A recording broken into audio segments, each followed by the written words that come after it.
Welcome again to the summary of the Kazekage rescue mission. With Part 1 done, we now start Part 2 with Naruto Shippuden. The team leaving towards the hidden sands. On their way they found Temari and told her about what happened to Gaara before taking her with them in the sand village. The ninjas were taking care of explosive cards while the Jonin were having a meeting to see what they'll do about Gaara. While the sand ninjas were looking for Gaara, they found Kankoro unconscious after fighting Sasori. They took him back to the village to treat him, but they didn't know how to deal with the poison in him cause it's a new type they know nothing about. Then we cut to the night with the team hiding towards the sand, and Naruto was upset, saying that he has to save Gaara because they are similar and Gaara suffered even more than him, and the Akatsuki see us as monster wanting to take us, but I won't allow it. Then Naruto with teary eyes sighed that bad things always happen to Gaara first. I won't let the Akatsuki take him.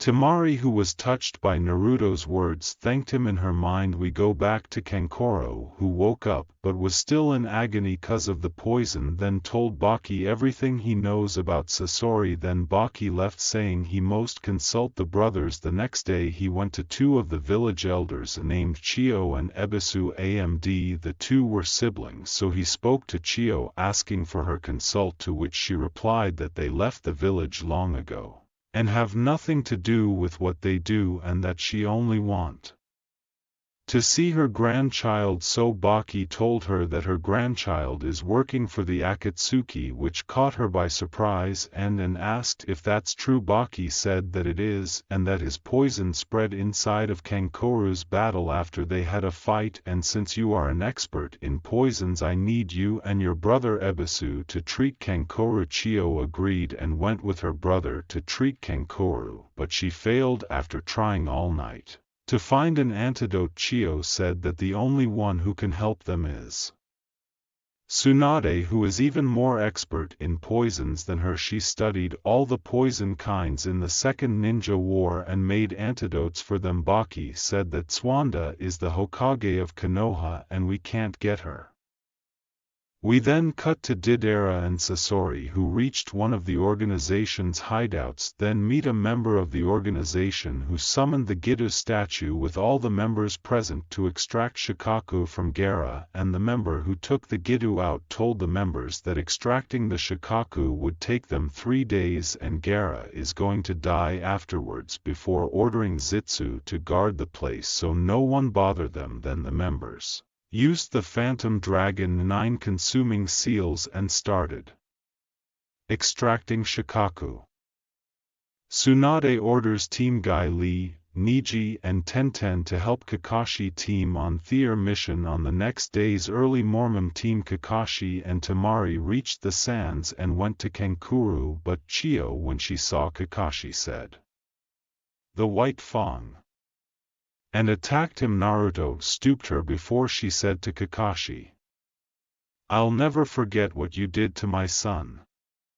But Ebisu stopped her and said, "Look closely, this isn't Konoha's White Fang, plus he already died." And you know that when Chio focused, she realized he isn't the Fang, and she apologized to him before Kankoro started going agony from the poison, and Sakura interfered, saying that she's a medical ninja and will do her best to save him. She had few people pin Kankoro and had the rest leave. While Naruto was out, he asked Kakashi about who is Konoha's White Fang, so Kakashi told him that it's his dad. We go back to Sakura, who is directly taking out the poison in Kankoro's body, and then she said that he won't die now, but we must make an antidote to take off the side effects. Then Sakura started telling everyone to get her tools to make the antidote, so Chio said to herself that this girl is the same as Tsunade. Sakura went to make the antidote and Kankoro woke up. Kakashi asked Baki if he knew the Akatsuki's whereabouts, but Baki said that he doesn't. Whoever they sent behind them was either killed or injured. Kankoro said that he took this part of Sasori's cloth. While fighting him you can track him through the smell, so Kakashi summoned the dog squad to smell it and track Sasori. At night Sakura's antidote was ready. After Kankuro took it he started reminiscing about when Gaara told him that he wishes to be like Naruto because Naruto saved him and taught him what life truly is. After their fight, so Kankuro asked Naruto to save Gaara. Naruto said, "You can count on me, I'll be the Hokage and I sure as hell will save the Kazekage." Few hours later the smallest of the dog squad found the Akatsuki's location and went to tell Kakashi, who prepared his team to go after them, and Temari prepared a team to accompany them, and Baki came and said, "You can't go, you must stay, cause if nearby villages knew that the Kazekage got kidnapped, so you must stay to protect the village. And that's the decision of the elders." Temari said that someone from the sand must join their mission, so Chio came and said, "I'll join them," before jumping from a very high building, and she said, "I'll go with them cause I want to see my grandchild Sasori." She joined them and the four of them went out on their way. Sakura asked Naruto since when did the Akatsuki go after him, to which he replied since 3 years ago. Then Sakura asked why wait this long to go after Gaara.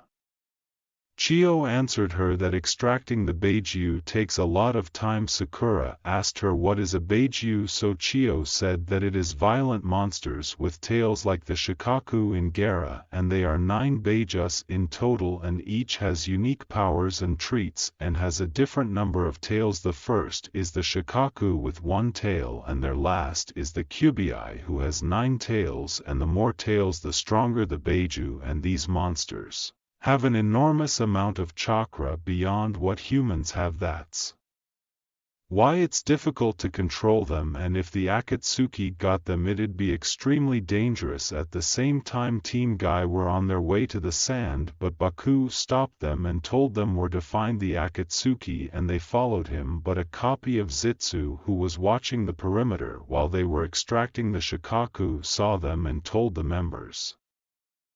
So Kisame said, "I'll deal with them." Then the leader told him that he can go, his chakra reserve is the biggest of them all and he'll need 30% of it. So Kisame went to Team Guy with just 70% of his chakra to stop them. Even though Guy fought him before when they invaded Konoha, he didn't remember Kisame at all. Another copy of Zetsu saw Team Kakashi and told the members. Then the leader said, "You have made a mistake this time, Deidara, and many people tracked you." So Deidara said that Gaara was a very strong Jinchuruki, not to mention the 2 he brought before.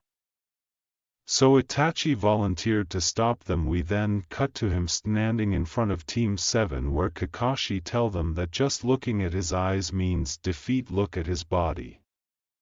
But Chio said, "We have a bigger chance at winning cause we outnumber him, so even if he uses Jinjutsu we can attack him or wake the member under Jinjutsu." But Kakashi told her that it isn't as simple as that, cause Itachi's Sharingan isn't normal, he uses Mangekyo Sharingan, but thankfully using it damages his eyes a lot. So Kakashi asked him, "How is your eyesight now?" which surprised Itachi, who wondered how Kakashi knew that. Itachi attacked him, but it was a clone. Then Naruto attacked the other Itachi with a Rasengan, but it was a copy too, and Naruto is now trapped in Jinjutsu, and now Naruto sees everyone around him as Itachi. At the same time Kasami started his fight with Team Guy by throwing Samehada in the air, then creating a giant tidal wave which they dodged. While Kasami was riding it he tried to attack Guy, who kicked him to find it's a water clone. Then when Kasami appeared behind Guy, Lee kicked the sword out of his hand before Neji used an airstrike to throw him away. AMD while he was thrown away he caught his sword and barely blocked Tenten weapon which had an explosive paper on it. He then swam under them before reappearing and attacking them again when Guy, Neji, and Lee defended against him, and Tenten threw explosive kunais on him which he blocked easily. Then Guy attacked him and took the sword from him, but Kasami made water clones to protect him and used a technique called water prison to capture Neji, Lee, and Tenten and Samehada cut Guy's hands 'cause only Kasami can use it. Then Guy took the nunchaku out and Tenten said since Guy took his weapon out then our opponent is really strong, and Guy went attacking him toe to toe until Kasami used a technique called water shark torpedo. Then he attacked Guy and threw him really deep underwater before sending 5 sharks after him, but Guy dodged them and hit 2, but the sharks didn't leave him and didn't reach her limit and couldn't hold her breaths anymore. So Guy said to himself, I only have one option left, and started opening the 8 gates, opening only 6, and a large amount of chakra flowed out of him. So Kisame let his guard down and Niji naged to get out of the water prison and broke Lee and Tenten free, and Guy went out of the water and chased Kisame. Meanwhile Naruto was still under Itachi's jinjutsu. He said, I didn't look at his eye, how did I get in this jinjutsu? And Itachi said he can get him in a jinjutsu using only one finger, and Naruto remembered that in his trip with Jiraiya taught him how to get out of a jinjutsu, and he taught him that jinjutsu allow your opponent to control the chakra flow in your brain, and to escape from it you must stop the chakra flow in your body, and after stopping it you thrust it again in your body. So Naruto tried that standing on the water and he fell in. Then he tried to start the flow again and he stood on the water. So Naruto, while in front of Itachi, tried to use this technique but failed, and the jinjutsu became more intense and he started seeing Sasuke.